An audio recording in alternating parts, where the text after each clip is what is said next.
Hello everyone, welcome back to my channel. आज मैं आपको न्यू थाई ड्रामा गर्ल 2 के का हिंदी एक्सप्लेनेशन देने वाली हूँ। तो शुरू करते हैं। इस एपिसोड के स्टार्ट में हमें दो बच्चे दिखाई देते हैं, जहाँ एक छोटी लड़की रेलवे ट्रैक पर कुछ उठा रही होती है। तभी आगे से ट्रेन आ रही होती है, तो वो लड़का मारू को कहकर उसे बुलाने लगता है और उसे पुकारने लगता है। ट्रेन उसके पास आने लगती है। वो लड़का घबरा जाता है। तभी एक लड़की भागते हुए आती है और उस बच्ची को बचा लेती है, लेकिन ट्रेन उसे उड़ा देती है। लेकिन ये क्या, वो तो अभी भी जिंदा है। यही तो है इस कहानी की मेन लीड, और ये इमॉर्टल है और ये कभी मरती नहीं। अगले सीन में हमारी स्टोरी की फीमेल लीड की टाइपिंग करते हुए दिखाई देती है। वो एक हिस्ट्री राइटर है। लोग उसकी राइटिंग को बहुत पसंद करते हैं। वो कहती है वो इतने मज़ेदार तरीके से कैसे हिस्ट्री लिख सकती है। वो अपना इंट्रो देती है।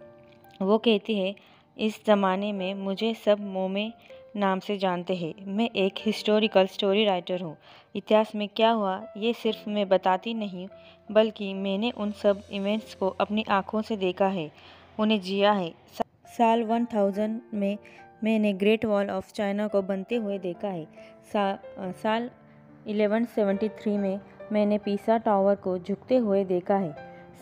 साल 1765 में मैंने अयोध्या वॉर लड़ने में लोगों की मदद की है। साल 1912 में यानी 1912 में मैंने टाइटैनिक जहाज़ में यूके से न्यूयॉर्क सफ़र कर रही थी, लेकिन वो जहाज़ डूब गया, लेकिन मैं उसमें बच गई। ईयर 1945 में नए आविष्कार और नए फूड का जन्म हुआ। 1969 में मैंने नील आर्मस्ट्रॉन्ग को देखा, जिसने पहली बार चांद पर अपना कदम रखा था। वो पहला इंसान था चांद पर कदम रखने वाला। 1985 में मैंने हिट थाई म्यूजिक सॉन्ग्स सुने। अब 2021 में नया साल सेलिब्रेट कर रही हूँ और वो केक कट कर रही होती है। अगले दिन सुबह वो उठती है और वो सोचती है कि मैं सच में 2000 सालों से जिंदा रही हूँ। मोमे ऑफिस जाने के लिए तैयार होती है।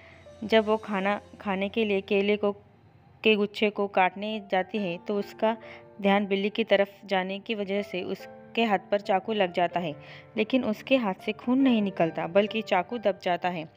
वो कहती है, ठंडी हो या गर्मी, चाहे तेज तूफान हो और चाहे गर्म आग, मुझे दर्द नहीं होता। ना कभी मैं बीमार पड़ती हूँ, ना कभी मरती हूँ। मुझे ये भी नहीं पता कि मेरी दिल की धड़कनें चल रही है या नहीं। आगे वो अपने ऑफिस आती है। वो कहती है, मैंने अपनी ज़िंदगी में फार्मर, टीचर, सोल्जर, साइंटिस्ट, जासूस, स्पाई, ये सारे काम किए हैं। अब इस बार मैं ऑफिस लेडी बनी हूँ। मैं ऑनलाइन मैगजीन द ईयर के लिए काम करती हूँ, जो काफ़ी फेमस है। अब यहाँ एक लड़की आती है जो उसकी बेस्ट फ्रेंड है, उसका नाम जेली है, और दूसरी जो आती है वो है पुन। वो बहुत फैशनेबल और सुंदर दिखती है, तो जेली उसे देखती ही रह जाती है। उसने काफ़ी एक्सपेंसिव कपड़े पहने हुए होते हैं। अब ये जो दिखता है ये ऑब है। वो जेली से कहता है, तुम्हारे लिए एक्सपेंसिव चीज़ें पाना हार्ड है, पर मुझे पाना हार्ड नहीं है। और वो उसे आई लव यू कहता है। वो उसे पसंद करता है, लेकिन जेली उसे पसंद नहीं करती। अब जो आती है वो है कानयाओ। वो उनसे कहती है, जितनी मेहनत तुम फ्लर्टिंग करने में कर रहे हो, उतनी मेहनत अपने काम में कर लो। अब जो आता है ये है क्राटिंग। कान याओ उस पर लाइन मारती है, तो वो उसका हाथ देखकर कहता है, तुम्हारा हॉरोस्कोप हमेशा की तरह यह कह रहा है कि तुम्हें कोई भी आदमी नहीं मिलेगा जिससे तुम प्यार कर सकती हो। तो वो कहती है, ये क्या कह रहे हो तुम, मुझे मेरा पति कैसे मिलेगा। और वो उस सबसे कहता है, मैंने और एक कार्ड पढ़ा था जिसमें लिखा था कि हमारे ऑफिस में कोई नया इंसान जुड़ने वाला है। ऑब उसे कहता है, क्या तुम्हारे कार्ड्स ने तुम्हें ये नहीं बताया कि तुम्हारे पैंट्स की जिप बंद करना तुम भूल गए हो। और बेचारा क्राटिंग एम्बैरेंस हो जाता है। तो ऑब हंसने लगता है और कहता है कि तुम अभी बच्चे हो, इतना शर्माओ मत। अब जो कॉफ़ी लेकर आता है उसका नाम कॉम्पैन है। वो कॉफ़ी शॉप चलाता है। अगले सीन में मोमे को क्राटिंग एक कार्ड निकालकर बोलता है, क्या तुम्हारे साथ हाल ही में कुछ अजीब चीज़ें हुई थी। तो वो कहती है, नहीं। वो कहता है, तुम्हारी स्टोरी मेरी ज़िंदगी की सबसे अजीब घटना है। मेरे ग्रेट ग्रैंडपा ने तुम्हारी टेक केयर करने का प्रॉमिस किया था क्योंकि तुमने वियतनाम वॉर के टाइम में हमारी मदद की थी। वो कहता है अगर तुम्हारे साथ कुछ भी अजीब हो तो तुम मुझे ज़रूर बताना। इसे मोमी के बारे में सब कुछ पता होता है। अब ड्रामे का फर्स्ट हीरो की एंट्री होती है। ये यहाँ नया नया ज्वाइन हो रहा होता है। इसका नाम मुंह तोड़ है। वो मोमे को काफ़ी सस्पिशियस नज़रों से देखता है। आगे कान याओ सबको बताती है कि बिल्डिंग में मॉस्किटो स्प्रेइंग होने वाली है। सांस लेने में तकलीफ़ हो सकती है तो अपना ख्याल रखें। तो अब उसका मजाक बनाते हुए कहता है, बुरे लोग इतने आसानी से मरते नहीं। उनकी बॉस तभी एक अनाउंसमेंट करती है जो सबको मीटिंग रूम में मिलने को कहती है। वो कहती है, जैसा तुम लोगों ने मुझ पर विश्वास जताया वैसा तुम्हें इस नए बॉस पर अपना विश्वास दिखाना होगा। तभी मिस्टर थाविन की एंट्री होती है। ये इस ड्रामे का सेकंड हीरो है। अब उन्हें कहता है कि हम उन पर विश्वास कैसे करेंगे। तभी वहाँ पर मिस्टर थाविन आते हैं और उन सबको इंट्रोड्यूस कराता है अपने आप को। और वो कहता है कि मैं अब इस ऑफिस का नया बॉस हूँ। और जेली उस हैंडसम थाविन को देखकर खुश हो रही होती है। वो तभी वहाँ पर उनका एक क्लाइंट आता है जिसका नाम मिस्टर प्रॉम है। वो कहता है कि तुम अपने क्लाइंट के बारे में ऐसे कैसे राइटिंग कर सकते हो, अपने खुद के क्लाइंट के बारे में गॉसिप्स कैसे कर सकते हो। और वो जेली को डांटने लगता है, तुम कैसे एडिटर हो कहकर कहने लगता है। तभी मिस्टर थाविन कहता है कि मैं इस ऑफिस का नया बॉस हूँ, मैं इसकी सारी जिम्मेदारी लेता हूँ। और वो सबको बाहर जाने को कहता है ताकि वो मिस्टर प्रॉम से बात कर सकते। तो मिस्टर प्रॉम मान जाता है।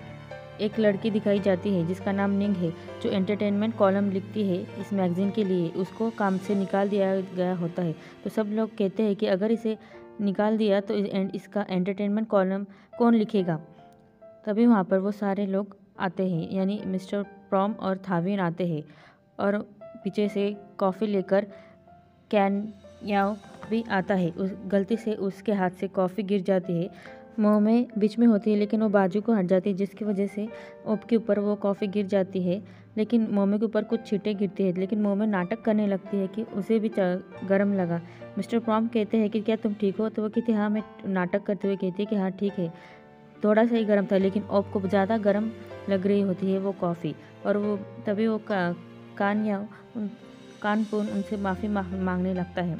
एक जगह पर सारे लोग बैठे हुए होते हैं। तो ओप कहता है कि अभी वो आए नहीं कि मुश्किलें शुरू हो गई। मिस्टर थाविन के बारे में वो कह रहा होता है। मिस्टर थाविन उसके पीछे ही खड़ा होता है। तो मिस्टर थाविन कहता है कि मुझे तुम लोगों से बात करनी है। तो वो ओप देखकर चौंक जाता है। अगले सीन में हमें वो सब एक होटल में खाना खाते हुए दिखाई देते हैं, जहाँ पर मिस्टर थाविन ने सबके लिए बढ़िया सा खाना मंगाया हुआ होता है। तो वो सब कहते हैं कि हम तो मीटिंग करने वाले थे। तो वो कहता है कि मैं सबके बारे में जानना चाहता हूँ, इसलिए मैंने यहाँ पर मीटिंग अरेंज की है। तो ओप कहता है कि मैं साइंस एक्सपर्ट हूँ। तो क्रैटिन कहता है कि मैं फॉर्चून टेलर का काम करता हूँ। तो जेली कहती है कि मैं एडिटर हूँ। कैन्याओ कहती है कि मैं आपके लिए कुछ भी कर सकती हूँ बॉस। और मिस्टर थाविन मोमे के बारे में पूछता है तो वो कुछ बताने ही वाली होती है। तो वही बता देता है कि तुम मेरे नाम को कॉलम लिखती है। तो सब लोग कहते हैं वाह मिस्टर थाविन, आप तो सबके बारे में जानते हैं। कैन्याओ कहती है कि हम किसी के तो भी भूल रहे हैं, हमें मुंह तोड़ का इंट्रोडक्शन दिया जाता है। वो सबको कहता है कि आप सबसे मिलकर खुशी हुई। और वो मोमे की तरफ अजीब निगाहों से देखता है। तो मोमे भी जेली के पीछे छुपने लगती है जैसे कि वो उसे जानता हो। मिस्टर थाविन उसे कहते हैं कि तुम्हें निंग की जगह एंटरटेनमेंट कॉलम लिखना होगा। तो वो कहता है कि मैं तो क्राइम न्यूज़ कवर करने के लिए आया हूँ, मैं एक जर्नलिज्म हूँ। वो कहता है कि अभी उसकी जगह पर तुम्हें काम करना होगा। और वो मोमे को उसका मेंटोर बना देता है और मोमे को उसे ऑफिस दिखाने के लिए कहता है। जब वो उसे ऑफिस दिखाता है तो वो उसे कहता है कि मैं तुम्हें हे कहकर बुला सकता हूँ क्योंकि हम दोनों एक ही एज के हैं। तो वो मन में सोचती है कि जब तुम्हें पता चलेगा मेरी एज कितनी है तो तुम चौंक जाओगे। वो कहता है कि तुम मुझे कुछ जानी पहचानी लग रही हो। और वो सोचने लगता है क्योंकि जब बचपन में जिस लड़के की बहन को उसने बचाया था वो वही है और हमें उसका पास्ट दिखाया जाता है। लेकिन वो उसे कहता है, बात पलटते हुए कहता है कि तुम मेमोरी कॉलम लिखती हो ना, तो मोमे शांत हो जाती है और वो कहता है कि मैं तुम्हारे जैसा टैलेंटेड राइटर बनना चाहता हूँ। तो वो कहती है कि ठीक है, तुम अब हार्ड वर्क करना तो तुम बन जाओगे। अगले सीन में मुंह तोड़ ऑब से कहता है कि मुझे क्राइम न्यूज़ कवर करनी है, मुझे उस पर काम करना है। तो अब उसे कहता है कि इस पे टैलेंटेड लोगों को ही काम कर सकते हैं, तो अगर तुम्हें इसमें काम करना है तो तुम्हें इंटरव्यू पास करना होगा। तो वो उसे क्वेश्चन पूछता है कि सबसे इम्पोर्टेंट थिंग क्या होती है जर्नलिज्म के लिए। तो वो कहता है कि ट्रुथ। दोनों का आंसर एक ही होता है। और उससे मिलकर खुश हो जाता है और वो कहता है कि तुम्हारे जैसे टैलेंटेड लोगों की यहाँ ज़रूरत है। और वो कहता है कि लेकिन मिस्टर थाविन नहीं मानेंगे। तो वो कहता है कि मैं यहाँ का बॉस हूँ, मैं उन्हें मना लूँगा। मोमे कहती है कि तुम्हें एंटरटेनमेंट कॉलम ही कवर करना चाहिए। तो फिर अगले सीन में हम उन दोनों को मिस्टर थाविन के पास देखते हैं। मिस्टर थाविन उसे कहते हैं कि एंटरटेनमेंट कॉलम के लिए कोई भी काम करने के लिए नहीं है, इसलिए तुम्हें उसकी जगह लेनी होगी। मुझे पता है कि तुम क्राइम न्यूज़ टीम में काम करना चाहते हो, लेकिन अभी उसमें वर्कलोड ज़्यादा नहीं है। अगर जब वर्कलोड बढ़ जाएगा तब तुम उसमें काम कर लेगा, तब तक तुम एंटरटेनमेंट कॉलम पे ही काम करोगे। तो अब कहता है कि ठीक है, जब काम आ जाएगा तब तुम मेरे साथ काम कर लेगा। लेकिन मुंहतोड़ कहता है कि मुझे उसमें ही काम करना है। हमें अगले सीन में दिखाया जाता है कि मिस्टर प्रॉम, थाविन और मुंहतोड़ और कानपुन चारों जन एक जगह सीढ़ियों पर खड़े हुए होते हैं। तो जेली कहती है कि ये तो के पॉप के आइडल्स की तरह दिख रहे हैं, एक म्यूजिक बॉय बैंड की तरह दिख रहे होते हैं। और जेली और कानयाओ इन चारों को देखकर खुश हो रही होती है। तभी बीच में ऑब आता है और अपना स्टाइल मारने लगता है। तो जेली और कानयाओ अपना मुंह बना लेती है और दूसरी तरफ अपना चेहरा कर लेती है। अगले सीन में हम देखते हैं कि मो में एक सपना देखती है जिसमें वो एक ब्राइड बनी हुई होती है। जैसे ही वो ग्रूम के पास जाती है, ग्रूम उसके पेट में चाकू को पस देता है और वो बेहोश हो जाती है। इसी के साथ ही उसकी नींद खुल जाती है। अगले सीन में हम उसे उसके दोस्त क्राटिंग के पास देखते हैं, जो कार्ड निकालता है, जो डेट कार्ड होता है। वो उसे कहता है कि कोई तो जल्दी मरने वाला है। तो वो खुश हो जाती है और कहती है कि मैं जल्दी मरने वाली हूँ क्योंकि वो मरना चाहती है। वो कहती है कि 2000 सालों में पहली बार मुझे सपना आया है। तो वो क्राटिंग कहता है कि अजीब सी घटनाएं घटनी स्टार्ट हो गई है। मेरी मदर ने मुझे बताया था कि तुम इमॉर्टल क्यों हुई। तुम्हें किसी ने कर्स दिया था, यानी श्राप दिया था, जिसकी वजह से तुम कभी नहीं मर सकती थी। अगर तुम्हें ये श्राप को तोड़ना है तो तुम्हें कुछ करना होगा। तो वो कहती है कि मुझे क्या करना होगा। वो